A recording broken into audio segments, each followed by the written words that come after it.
वहां होते हैं जहां होते हैं।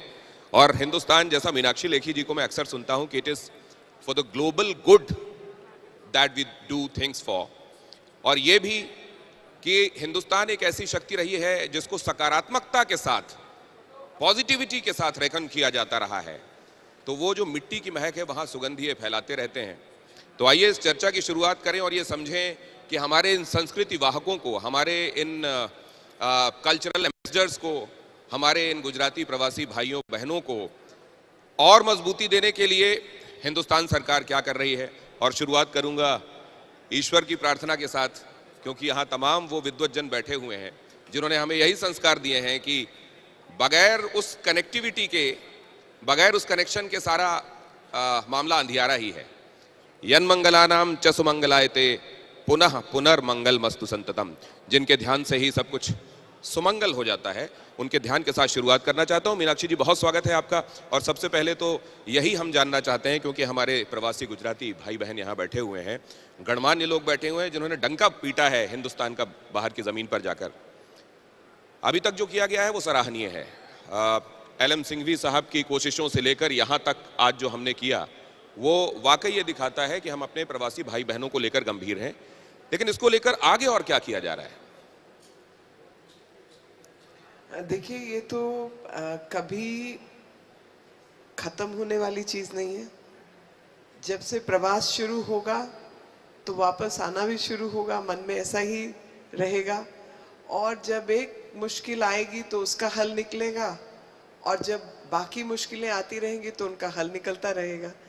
तो ये तो अनंत प्रवाह है, और इस अनंत प्रवाह का जो समय है वो निश्चित करना, संख्या निश्चित करना या प्रश्न निश्चित करना, वो असंभव है। ये तो चलने वाली चीज़ है जो चलती रहेगी, चलती रही है। और जब भी समय की तुलना होती है तो हम लोग कभी पिछले 75 वर्ष की बात कर रहे हैं, क्योंकि हमारी जो एक्टिव मेमोरीज हैं उसमें 75 वर्ष इंगित है। लेकिन जो इंगित नहीं है वो कई हजार वर्ष है।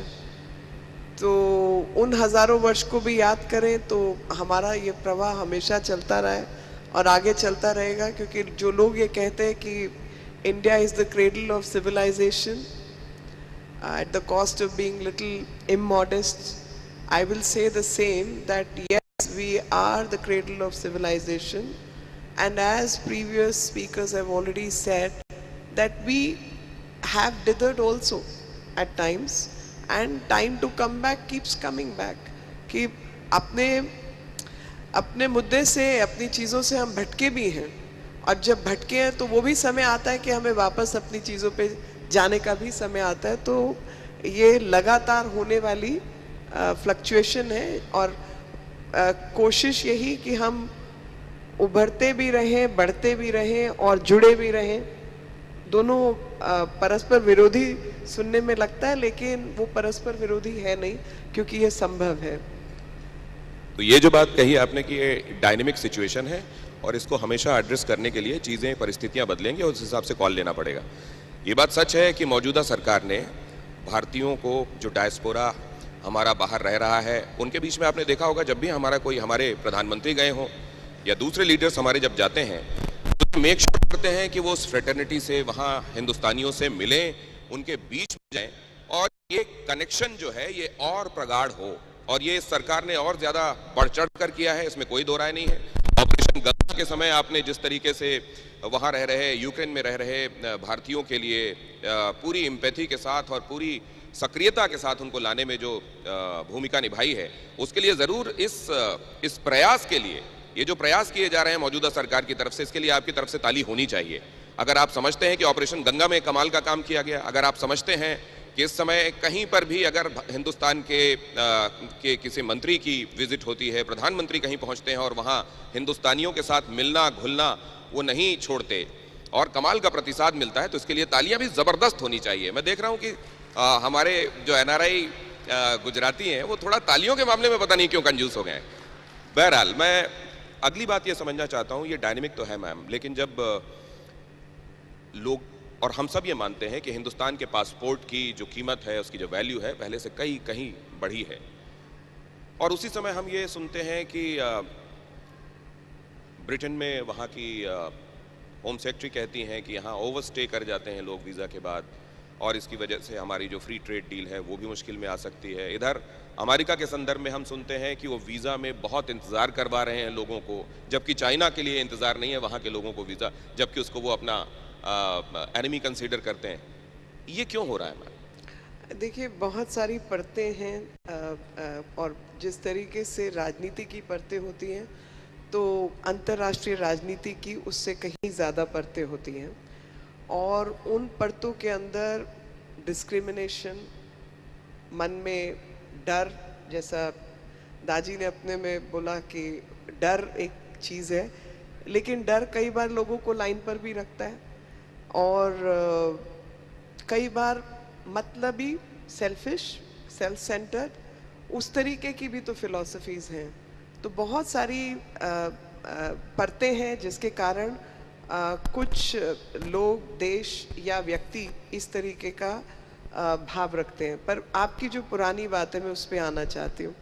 आपने ऑपरेशन गंगा की बात की, तो ऑपरेशन गंगा तो वो ऑपरेशन था जिसमें यूक्रेन और रशिया, दो देश आपस में झगड़ा कर रहे हैं, और जब दो देश आपस में झगड़ा कर रहे हैं, उन दोनों देश के ऊपर प्रिवेल कर जाना और उनको ये समझा पाना कि भाई देखिए, मेरे जो बच्चे यहाँ पढ़ते हैं, और कुछ छोटी मोटी संख्या नहीं, 22-23 हज़ार, उन बच्चों को, उन लोगों को मुझे यहाँ से निकालना है, क्योंकि ना वो एक तरफ की तरफ है ना दूसरी तरफ की तरफ है, और वो पॉजिटिव लोग हैं।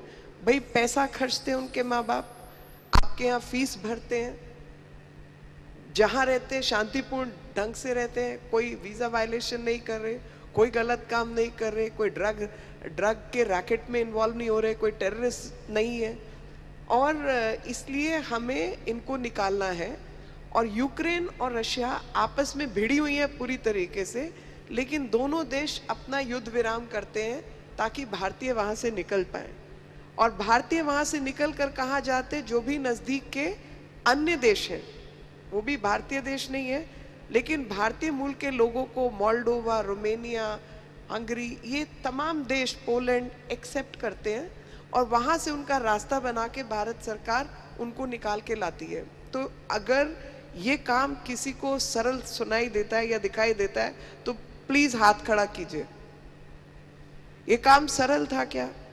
200-300 लोगों को निकालना अलग अलग देशों के लिए मुश्किल हो गया, और यहाँ पर जो तादाद थी वो 22 से 25 हज़ार के बीच की तादाद थी, और वो निकालना, ये मुझे यकीन है कि कोई हाथ ऊपर नहीं जाएगा। 23 हज़ार लोग, और सिर्फ ये नहीं, ऑपरेशन देवी शक्ति, अफगानिस्तान के बारे में मुझे नहीं मालूम कि वहाँ की स्थिति के बारे में जो लोग बैठे होते हैं उनको पता होता है कि वहाँ क्या चल रहा है, वहाँ अच्छे भले टाइम में क्या होता है और ऐसे टाइम पे क्या होगा। तो अफगानिस्तान से देविक शक्ति के मामले में, और ये उन लोगों के लिए बोल रही हूँ जो कभी आर्टिकल 370 पर बोलते हैं, कभी CAA पे बोलते हैं, तमाम चीज़ों पर कुछ कुछ बोलते रहते हैं, उन लोगों के लिए भाषण है कि भाई इतना ही सरल था, इतना ही आसान था, तो वहाँ से अन्य लोगों को निकालने की ज़रूरत क्यों पड़ी जिनके पुरखे वहाँ रहते थे। आज हम भारतीयों की बात करें, जो मैंने डायनामिक बात की आपसे, तो डायनामिज्म तो ये है कि 75 साल से पहले, 100 साल से पहले, 200 साल से पहले, 500 साल पहले, कई और 700-800 साल पहले, 1000 साल पहले, वो सब तो भारत का हिस्सा ही था। वहाँ पर हमारे ही परिवारों के लोग रहते थे, उनको यहाँ आना पड़ा, वो भी एक तरीके की माइग्रेशन थी ना। 75 साल पहले 47 के अंदर मेरे परिवार के लोग यहाँ आए, और मेरी दादी अफगानिस्तान से थी, घर में उनके बच्चे पश्तो बोलते थे, तो ये सब हमारा ही हिस्सा था। लेकिन हम माइग्रेट होकर सिकुड़कर इस तरफ आए, क्योंकि यहाँ पर हमारी परंपराओं को जिंदा रखना एक संभव था, एक पॉसिबिलिटी थी, वहाँ पर संभव नहीं था। तो जो लोग वहाँ फंसे रह गए और इतने साल से रहे, उनको वहाँ से इस हालात में निकाल के लाना, ऑपरेशन देविक शक्ति को आप कितना आसान मानते हैं? आप वंदे भारत में 1 करोड़ से अधिक एनआरआईज, भारतीय अन्य लोगों को कोविड के दौरान निकाला गया, लाया गया, उसको आप कितना आसान मानते हैं? वो भी किया। मुझे बड़ी प्रसन्नता है, मैं नाम नहीं लूंगी, लेकिन यही मेरी रोड जहां मैं बैठी थी उसके पीछे एक महिला बैठी थी, मैं उनको नहीं जानती, उन्होंने खुद अपना परिचय दिया और एक ईमेल के ऊपर, एक फ़ोन कॉल के ऊपर उनका मैसेज आया कोरोना के टाइम पे, जिसका मैंने रिस्पॉन्ड किया और मेरे ऑफिस ने उनको कॉल करके उनको जो मदद चाहिए थी वो पहुंचाई। अब मेरे को नहीं मालूम था कि वो एनआरआई पर्व में मेरे को मिलने वाली है, नहीं मालूम था ना। कोई कभी मिलेगा ये भी नहीं पता होता, ये भी नहीं पता होता वो किसकी डॉटर इन लॉ है, वो किसकी पत्नी है, ये भी नहीं मालूम होता, लेकिन वो आज आके मुझे पता चला। तो ऐसे अनगिनत भारतीय मूल के लोग जो विदेशों में रहते हैं, हम लोगों से जो बन पाया, जिस भी स्थिति में हो पाया, वो हमने किया। और खास तौर पे इतने सारे स्टूडेंट्स थे, और वो सब स्टूडेंट्स भी आप देखिए, किसी के पास खाना नहीं है, किसी के पास रहने की दिक्कत है, सब प्रॉब्लम है। और मैं बार बार ये बात कहती हूँ कि ये संभव हुआ क्योंकि देश का नेतृत्व नरेंद्र भाई मोदी जैसे व्यक्ति कर रहे थे। अगर हमारे देश के प्रधानमंत्री वो नहीं होते, कोई और व्यक्ति, मुझे समझ नहीं आता कि फिर देश की क्या हालत होती और उस डायस्पोरा में बैठे हुए लोगों की क्या हालत होती।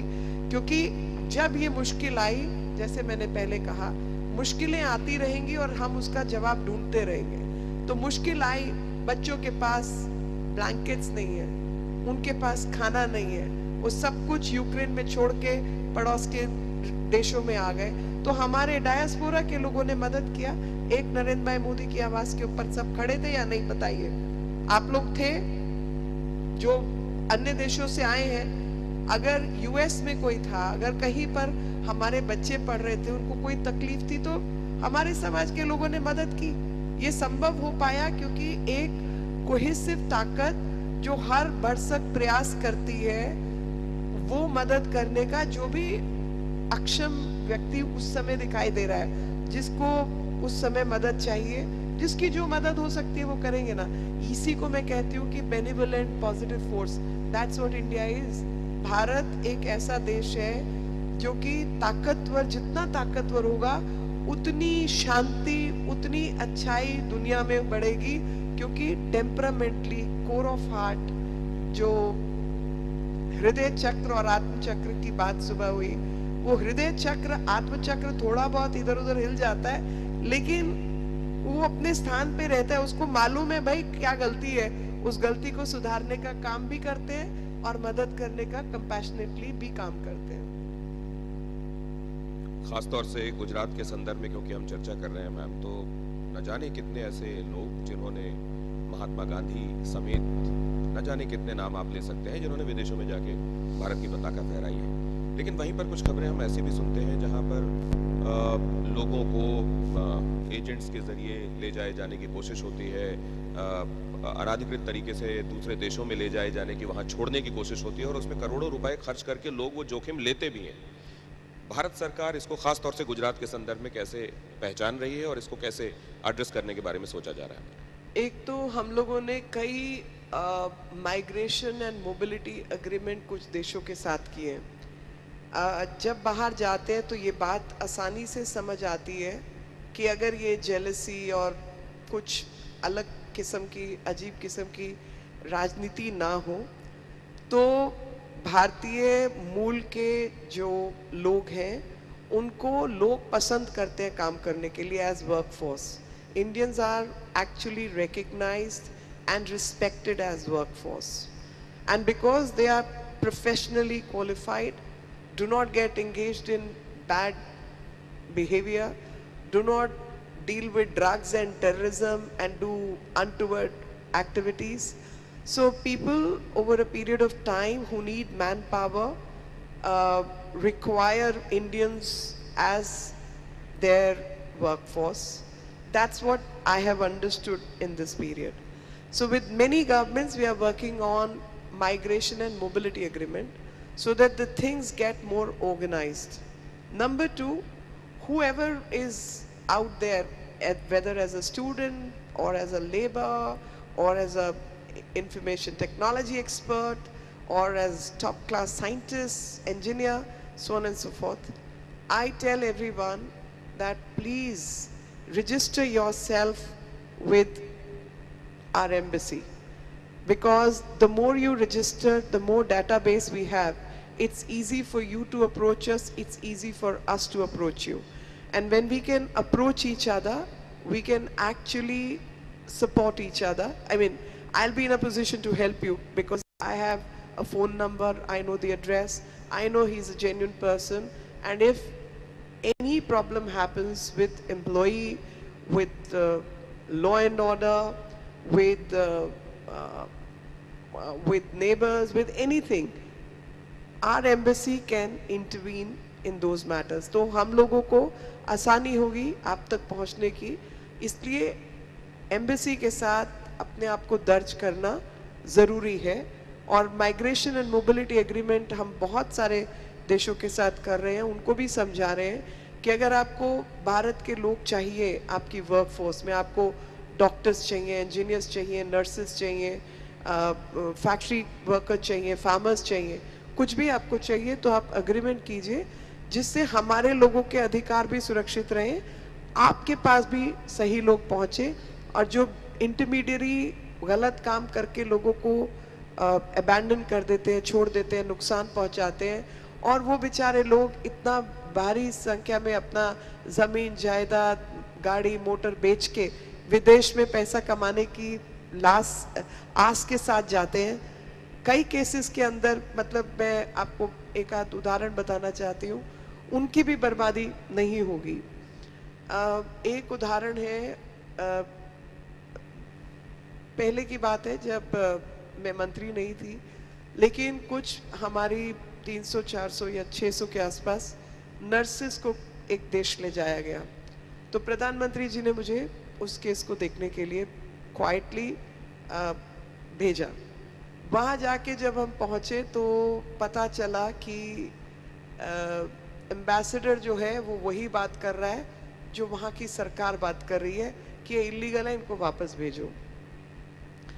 वहाँ पे हमारे समाज के लोगों ने उन्हें अपने यहाँ रखा हुआ था, और उनका खाना पीना रहना उन सब महिलाओं का हमारे समाज के लोग कर रहे थे. फिर जब उन लड़कियों से बात की कि भाई वापस जाने के लिए हम, क्योंकि उस समय, हाँ वो मैं बताना भूली, बट इम्पॉर्टेंट बात है, इंटरनेशनल जो वेलफेयर फंड है, जो इंडियन डायस्पोरा के लिए वेलफेयर फंड क्रिएट किया है भारत सरकार ने, पहले भी था लेकिन इस्तेमाल नहीं होता था, लेकिन अब हम उसको इस्तेमाल कर रहे हैं. तो पहले होता था कि वो पैसे नहीं है, वापस नहीं आ सकते, लेकिन इस वेलफेयर फंड के माध्यम से टिकट प्रोवाइड करके उनको ऐसी कुछ गलत जगह फंस जाए जहाँ स्ट्रैंडेड हो, वापस आने का पैसा नहीं है, आप इलीगल हो गए हो, आपके पास पासपोर्ट नहीं है, तो वो पासपोर्ट प्रोवाइड करके आपको वापस भेजा जाएगा. क्योंकि कई बार धोखे होते हैं, आम जन को पता भी नहीं होता कि मेरे साथ धोखा हुआ. ऐसा इस केस में ये लड़कियां लीगली गई थी, और इनको जिस व्यक्ति के अस्पताल के लिए ले जाया गया था वो खुद वहाँ का स्वास्थ्य मंत्री और एक बड़े पद पे व्यक्ति था, लेकिन बाद में वो एक रैकेट में फंस गया जिसकी वजह से इनको नौकरी नहीं मिल रही थी और सरकार के लिए वो इलीगल हो गई थी वहाँ पे पड़े. तो उनको हमने बोला कि इस फंड से हम आपको ले जाएंगे, तो उन्होंने कहा नहीं, हम 25-25 लाख 10-10 20-20 लाख का कर्जा लेकर आए हैं, घर वापस जाएंगे तो ये पैसा हम वापस नहीं कर पाएंगे और हमारे माता पिता के ऊपर बहुत बर्डन होगा. तो ये बात आके मैंने रिपोर्ट की कि भाई उनकी ये प्रॉब्लम है, तो किसी तरीके से उनको वही नौकरी चाहिए, and which is beyond my call. मतलब वो काम मैं नहीं कर सकती पर कोई करेगा ये काम. तो प्रधानमंत्री जी ने फिर सुषमा जी को भेजा, उस देश के मुखिया से बात की और उन महिलाओं को वापस अस्पताल में नौकरी मिली ताकि वो वापस अपने घर पे जो कर्जा लेके पहुंचे उस पैसे को लौटा सके. तो ये बड़ी अजीब किस्म की ह्यूमन प्रॉब्लम्स होती हैं. सरकार वापस लाना चाहती है, उन्होंने कर्जा लिया हुआ है और ये लीगल केस था. इलीगल केस होता तो हम वापस ही होते वो लोग. तो अभी फंड क्रिएट करना, रीच आउट करना, कम्युनिटी का एक्टिवेट रहना, वहाँ पर अपने अधिकारों के लिए पुश करते रहना, इंश्योरेंस की बात करना, कोई गलत चीज़ हो जाए किसी की ज़िंदगी में, एक्सीडेंट्स कुछ भी, तो उनको कॉम्पनसेशन मिलनी चाहिए, उसके लिए प्रयास करना। तो ऐसी तमाम चीज़ों पर भारत सरकार जो है अपने एम्बेसीज को जागरूक रखती है और साथ ही साथ ये काम होता रहे, अपने लोगों के बीच, डायस्पोरा के बीच भी बनी रहती है और ईमेल आदि ये सब पोर्टल्स भी उनके खुले हैं और समस्या का समाधान के लिए शिकायतों के भी रास्ते बने हुए हैं। प्रवासी भारतीयों और प्रवासी गुजरातियों को अपनी जड़ों की तरफ और मजबूती से जोड़ने की जो कोशिशें चल रही थी, जिसमें यह भी था कि अपनी संस्कृति के बारे में, अपनी रूट्स के बारे में और बेहतर अवेयर हों, उनके लिए स्कॉलरशिप प्रोग्राम्स भी किए जा रहे थे, सब किया जा रहा था। इसका कितना हार्टनिंग रिजल्ट आपको मिला है? वो मुझे अच्छा लगा जो सुनील जी ने पहले कहा कि कभी हमें ABCD कह के मजाक उड़ाया जाता है और कभी BBB कह के मजाक उड़ाया जाता है। सच है, क्योंकि जो जेलसी फैक्टर मैंने कहा था, समाज के अंदर कहीं ना कहीं माइग्रेंट्स के प्रति एक जेलसी फैक्टर रहता है और उसका कारण है कि हमारे लोग ये मैरिजुआना और इन तरीके की चीज़ों में उलझते नहीं हैं। माता पिता कठिन परिश्रम के बाद जो पैसा होता है वो बच्चों की पढ़ाई लिखाई पर, परवरिश पर खर्च करते हैं और भारतीय बेसिकली एक इंटेलिजेंट कॉम है, मेहनती कॉम है, तो यूनिवर्सिटी कॉलेजेस आदि में वो जाकर बहुत अच्छा परफॉर्म करते हैं। अगर उनको सुविधाएं मिलती हैं तो उनकी परफॉर्मेंस भी बेहतर होती है, जिसकी वजह से वो सोशल लैडर में अपनी मेहनत के ज़रिए चढ़ जाते हैं। कई लोगों को तकलीफ होती है इस बात से और वो तकलीफ के कारण उनको थोड़ा अनदेखा किया जाता है। तो ABCD या BBB जो भारत में पैदा नहीं हुए हैं और विदेश में पैदा होने वाले लोग हैं लेकिन भारतीय मूल के लोग हैं, कहीं ना कहीं मन में उनके भारत बसता है और जब उनके मन में भारत बसता है तो भारत के प्रति एक स्नेह भी रहता है और उस स्नेह की वजह से वो बार बार अपने देश, अपनी सभ्यता, अपनी संस्कृति से जुड़े रहते हैं और क्योंकि सीधे रास्ते चलते हैं तो सही बात है कि बेहतर भी करते हैं। उनको अपने कल्चर से जोड़े रखना, मुझे लगता है कि एक माता पिता तो करते हैं अपने हिस्से का काम, लेकिन एक सरकार के तौर पे, एक मंत्रालय के तौर पे हमारा भी प्रयास रहता है कि हम सबके बीच बने रहें। तो जैसे बड़े बड़े उत्सव होते हैं, होली, दिवाली, गरबा, डांडिया, वो मैं उसको धर्म से नहीं जोड़कर संस्कृति के रूप में देखती हूँ। तो अगर वो संस्कृति का एक आचार व्यवहार रहता है, धर्म के इर्द गिर्द रहता है ताकि हम अधार्मिक ना बने, लेकिन वो संस्कृति का भी एक विषय है।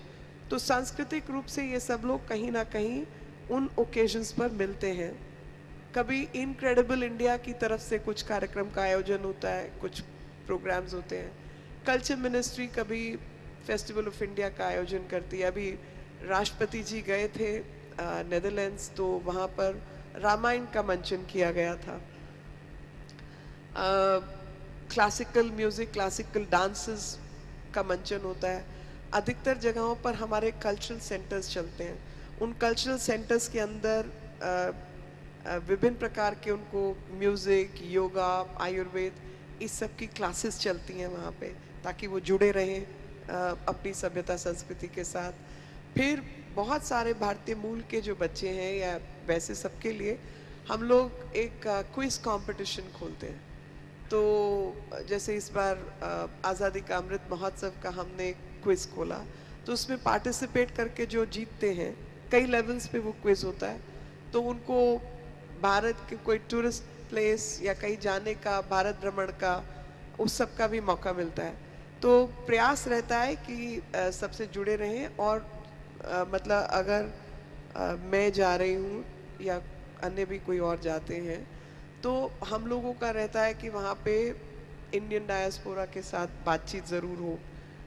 कल्चरल परफॉर्मेंस में भारतीय परंपराओं की तरफ की कोई डांस, म्यूज़िक आदि कोई भी परफॉर्मेंस हो और कई बार उसमें फॉरेन कंट्री का भी कंपोनेंट रहता है, वहाँ के भी लोग साथ जुड़े रहते हैं ताकि हम स्टैंड आउट ना करें, हम मिक्स होकर अपनी आइडेंटिटी बनाए रखें। जैसे सेट्स होते हैं ना, set A set B mathematics के अंदर, मगर सेट ए सेट बी कभी ओवरलैप करता है तो वो भी एक अपने आप में सेट सी तैयार हो जाता है। तो एक इंटरसेक्टिंग जोन, बट अपनी आइडेंटिटी अपने आप बनाए रखने का भी हम लोगों का काम रहता है। जैसे आपने कहा मैम कि Hindustan is known for being benevolent and a positive force. Ukraine Russia के बीच में जो चल रहा है उसको लेकर हमने सुना भारत के प्रधानमंत्री ने जो कहा उसको पूरी दुनिया ने रेखांकित किया, दोहराया कि ये दौर युद्ध का नहीं। जब हम देखते हैं कि टर्की जैसे जो कंट्री हैं वो इंटरवीन करने की और जाके मध्यस्थता करने की पेशकश और कोशिश कर रहे हैं, हिंदुस्तान अपनी भूमिका क्या देखता है? इतनी ही देखता है या इसके बियॉन्ड भी देखता है जो हमने अभी तक किया है? देखिए, मैं आपको एक और उदाहरण देना चाहती हूँ, वो है यमन और सऊदी अरब के बीच में घमासान छिड़ा हुआ था। वहाँ भी भारतीय फंसे हुए थे और उन भारतीयों को भी युद्ध विराम करवा के निकालने का काम भारत ने किया। शायद बहुत लोगों को उस विषय में मालूम नहीं है, तो मुझे लगा बताना बनता है। तो ये सब हम लोग करते रहते, क्योंकि इतने सारे भारतीय इधर उधर जाते रहते हैं, तो उनको अपने मूल तक लाना ले जाने का भी हमारे पास रहता है। कौन से देश की क्या फॉरेन पॉलिसी है उस पर मैं कुछ टिप्पणी नहीं करना चाहती, लेकिन अपने देश की जो पॉलिसी है उसमें है कि जैसे प्रधानमंत्री जी कहते हैं ना नजर झुका के, ना नजर उठा के, नजर मिला के बात करो। तो वही बात हमारी फॉरेन पॉलिसी में दिखाई देती है कि ना नजर झुका के, कोई चाहे कि हमें झुका के कुछ करवा लेगा तो वो भी संभव नहीं है। नजर उठा के हम किसी की तरफ देख के कुछ करें, वो भी हम नहीं करते, क्योंकि हमारा व्यवहार वैसा नहीं है। नजर मिला के आपस में मित्रता के भाव से जो चीजें संभव है वो हम करने को राजी हैं, और कई बार करते भी हैं। हर चीज टीवी कैमरा के लिए भी नहीं होती है, लेकिन बड़ी बात यह है कि मध्यस्थता हम अपने आप अज्यूम नहीं करते। मध्यस्थता के लिए दोनों साइड का राजी होना, जो ताकतें भिड़ाने में लगे हुई हैं उनका साइड स्टेप करना, और हमारे से ये उम्मीद होना कि हम ये करेंगे, तब हम करेंगे, नहीं तो हम डिस्टेंस ही मेंटेन करेंगे। नजर मिला के अभी भी यूक्रेन को भी जो ह्यूमैनिटेरियन हेल्प है वो भारत ने दी है, लेकिन अगर मेरे देश की ज़रूरत है, उदाहरण मैं आपको देना चाहती हूँ कि भारत के लॉन्ग टर्म कॉन्ट्रैक्ट्स जैसे रहे या ज़रूरत रही हमारी, हम खाड़ी के देशों से अपना तेल खरीदते थे। खाड़ी के देशों हमें नज़दीक पड़ते हैं, ट्रांसपोर्टेशन कॉस्ट कम पड़ती है, लेकिन खाड़ी के देशों से बढ़े हुए दाम पर अगर यूरोप के देश खरीदेंगे और करेंसी क्राइसिस ऊपर से और होगा, साथ में ईरान के ऊपर सैंक्शन होगी, ईरान से आप नहीं खरीद सकते, वेनेजुएला के ऊपर सैंक्शन की आप वहां से नहीं खरीद सकते। तो भाई 1.3 बिलियन का देश जहां पे 3% के हिसाब से एनर्जी नीड्स बढ़ रही हैं, क्या करेगा? हम रशिया से तेल खरीदते हैं क्योंकि वो हमारी जरूरत है। उसमें हमें कोई आंख दिखाए या उम्मीद करे कि हम आंख झुकाएं, वो संभव नहीं है। हर एक व्यक्ति को और हर एक देश को अपने देश की चिंता करनी है, तो हम अपने देश की, भारत की चिंता के लिए और भारत की भलाई के लिए जो कुछ होगा वो करेंगे। तो इसी में मैम ये भी जानना चाहता हूँ मैं कि अब G20 है आगे और वहाँ पर प्राइस कैपिंग भी एक बड़ा मुद्दा होगा, ऑयल प्राइस कैपिंग। तो इसको लेके हिंदुस्तान कैसे देख रहा है? और क्योंकि वहाँ पे मिस्टर बाइडेन भी होंगे, मिस्टर जेलेंस्की भी होंगे, मिस्टर पुतिन भी होंगे, तो क्या उस मौके को एक अपॉर्चुनिटी के तौर पर हिंदुस्तान देखता है? एब्सोल्युटली। हमारा तो पहले दिन से, और ये एक नहीं, लगातार देश के हर व्यक्ति ने ये बात कही है और प्रधानमंत्री जी ने तो खास तौर पे ये बात कही है कि diplomacy is the way forward. हम चाहते हैं कि जहाँ पे भी कॉन्फ्लिक्ट की सिचुएशन है वो लोग टेबल पे बैठे आपस में बातचीत करें, हम उसके पक्ष में हैं। और वो टेबल हमारी हो या कोई और टेबल हो उसकी हमें चिंता नहीं है जी, टेबल होनी चाहिए और जो विरोधाभास है वो सुलझना चाहिए। जो भी पार्टीज इन्वॉल्व हैं उन सबको उसमें अपनी सोच समझ और the right word is wisdom, wisdom के हिसाब से आपको ये काम करना होगा। एंड आई ऑलवेज से सद्बुद्धि दे ईश्वर सबको, let wisdom prevail so that people know how to conduct their business and no unfortunate incidents should happen, and people should not become so selfish that they only think about themselves and forget the poorer nations of the world, because poorer nations which have higher density also need support, and we cannot, the rich nations cannot choose a policy which is creating havoc to the rest of the world, as if Africa doesn't exist, as if they don't need energy, as if people in Asia do not exist, they don't have a problem. And I constantly maintain this ऐसे कि भाई आप मुझे एक बहुत साधारण तरीके से एक बात बताइए, रशिया यूक्रेन में जो चल रहा है वो आप सब के जानते हैं। अफगानिस्तान नक्शे से गायब हो गया है क्या? या जो कुछ हमारे बॉर्डर पे चल रहा था कुछ समय पहले तक, उसके बारे में क्यों बातचीत नहीं थी? तो ये जो आपने नाम लिए थे कुछ देशों के पहले, उसके संदर्भ में मैं आपको यही बताना चाह रही हूँ कि जो लगता है, जो दिखता है, ज़रूरी नहीं वो होता है। कई बार इंटरलिंकेजेस इतनी घनिष्ठ होती हैं कि उसको तोड़ पाना या उससे निकल पाना संभव नहीं होता। और कई बार नूरा कुश्ती चलती है, ये भी राजनीति का हिस्सा है। मेरे बहुत सारे जर्नलिस्ट फ्रेंड यहाँ बैठे हैं, वो जानते होंगे कई बार नूरा कुश्ती भी करते हैं। तो वो देश में, देश के बाहर भी ऐसा होता है। तो ये ख़ास तौर से लोग ये भी जानना चाहते हैं कि मीनाक्षी लेखी जी भी उन लोगों में रहीं जो बहुत मुखर रूप से कहती रहीं कि क्या होता जा रहा है डॉलर के अगेंस्ट हिंदुस्तान के रुपए का हाल, तब जब कांग्रेस की सरकार थी, और आज जहां पर पहुंचा हुआ है रुपया। हालांकि वर्ल्ड ओवर करेंसीज की हालत हम देखते हैं डगमगाई हुई है, लेकिन उससे जोड़कर देखा जाता है कि तब बहुत मुखर आलोचना हुई थी। आज वो लोग क्या सोचते हैं जब सत्तारूढ़? आप परसेंटेज निकालिए। अब ये इकोनॉमिक्स का गेम जो है वो साधारण भाषा में या 2 लाइन में समझाना कठिन है। उसके लिए आप एक अलग सेशन करेंगे और मैं आके बैठूंगी आपको समझाने के लिए, क्योंकि इकोनॉमी में, इकोनॉमिक्स में आपको समझना होगा वर्ल्ड ओवर इन्फ्लेशन क्या चल रही है। आपको समझना होगा कि किस तरीके से कुछ करेंसीज को छापा गया है। आपको समझना होगा कि करेंसी को किस तरीके से अभी कुछ देश जो हैं मल्टीपोलर वर्ल्ड के अंदर मल्टीपोलैरिटी की तरफ लेकर जा रहे हैं। ट्रांजैक्शंस में गोल्ड ट्रांजैक्शन का क्या रेट चल रहा है, हमारे आसपास किस तरीके से जो इन्फ्लेशन वर्सेस करेंसी का क्या हुआ है, ऑयल एक बड़ी चीज़ है उसकी रेट्स पे क्या हुआ है, कोविड का क्या हुआ, साथ में कोविड के साथ साथ वॉर, जो कि 10% दुनिया का तेल यूरोप में, मतलब 10% दुनिया का तेल रशिया निकालता है। अगर आप ये कह दें कि 10% तेल नहीं खरीदा जाएगा, उसका क्या असर होने वाला है पूरी इकोनॉमी के ऊपर और पूरी दुनिया के ऊपर। और फिर तेल निकालने की कैपेसिटी होती है अलग अलग देश की, फिर रेट्स के ऊपर क्या अंतर आएगा। तो एक बड़ी कॉम्प्लिकेटेड चीज़ है। पहले की जब मैंने बात किया, मैंने उस पर लिखा भी है।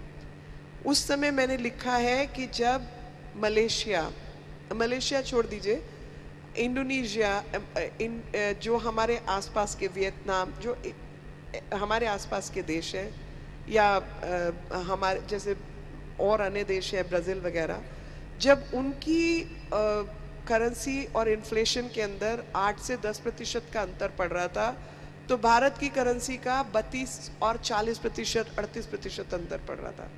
कंपैरिजन जो है वो परसेंटेज टर्म्स में और बाकी सब चीज़ों के साथ मिलाकर होता है।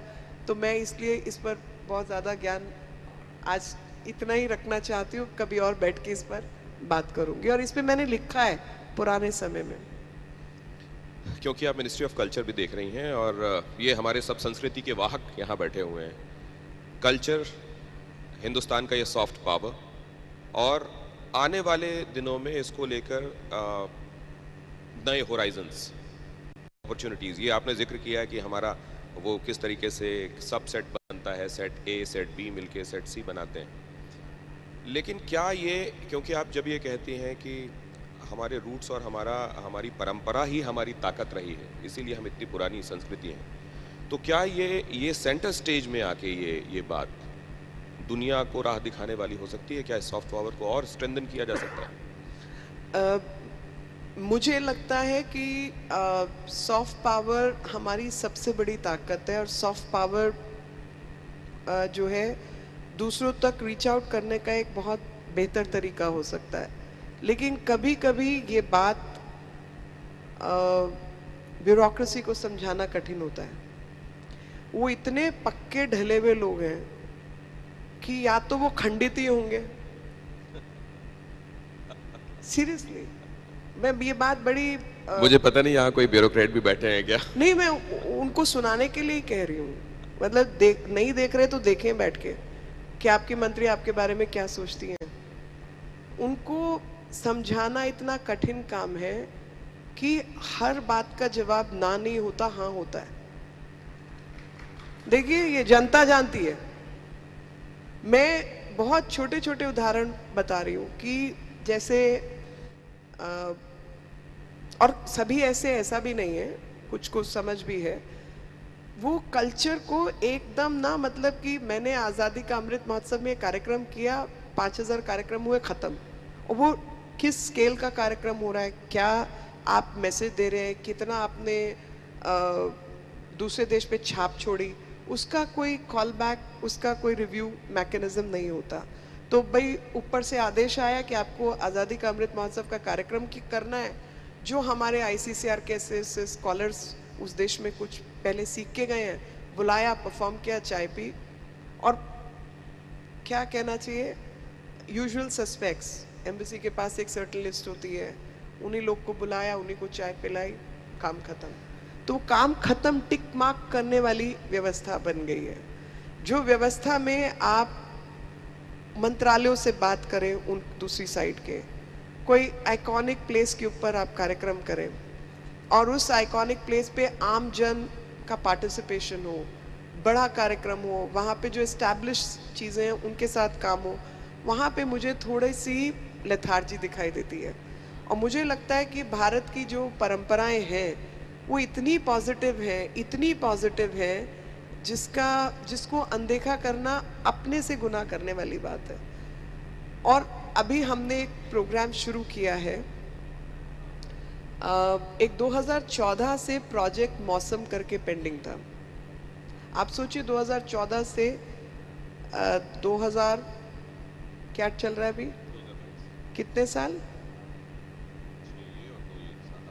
8 साल, 2022 तक ठंडे बस्ते में पड़ा है।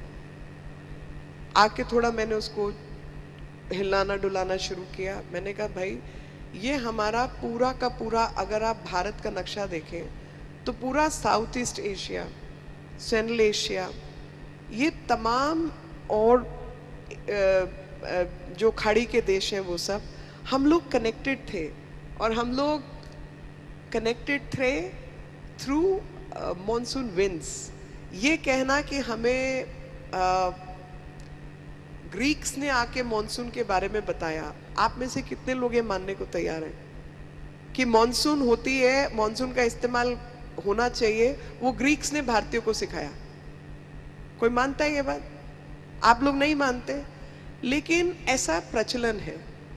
और मैं इस बात को एस्टैब्लिश करने की कोशिश कर रही हूँ कि भाई स्टीम इंजन बनने से पहले भारत जो ये पारंपरिक रूप से जहाज बनाने की व्यवस्था थी, हमारी बहुत स्ट्रांग थी। हम शिपीज थे, हम जहाजी थे, और वो जहाज बनाने की हमारी परंपरा इंडस्ट्री के रूप में इतनी स्ट्रांग नहीं होती तो सारे गुजराती जाके इंडोनेशिया कैसे बैठते जी, बाली कैसे पहुंच जाते? आज भी उनकी भाषा में मेज, दरवाजा, ये सब कैसे आता? क्योंकि हमारी परंपरा स्ट्रांग थी और मॉनसून विंड्स के जरिए हम लोग ट्रैवल करते थे। तो मॉनसून अगर आउटवर्डली है तो वो रूट लेते थे, इनवर्डली है तो वो रूट लेते थे। तो वो प्रोजेक्ट अब दोबारा से शुरू करने का प्रयास है, क्योंकि जब लोग गए तो साथ में पूजा पद्धति, साड़ी, प्रिंटिंग के तरीके, इक्कत, सब कुछ लेके गए, और उसी की वजह से वहाँ पे वो परंपराएं स्थापित हुई।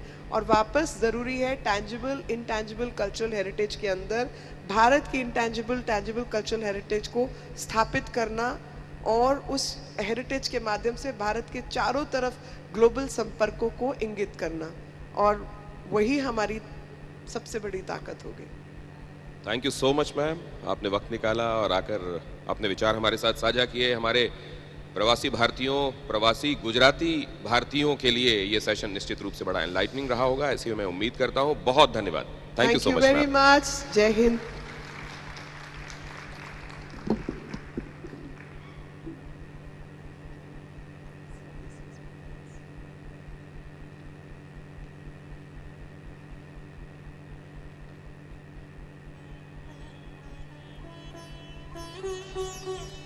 Thank you Meenakshi ji, thank you Dinesh.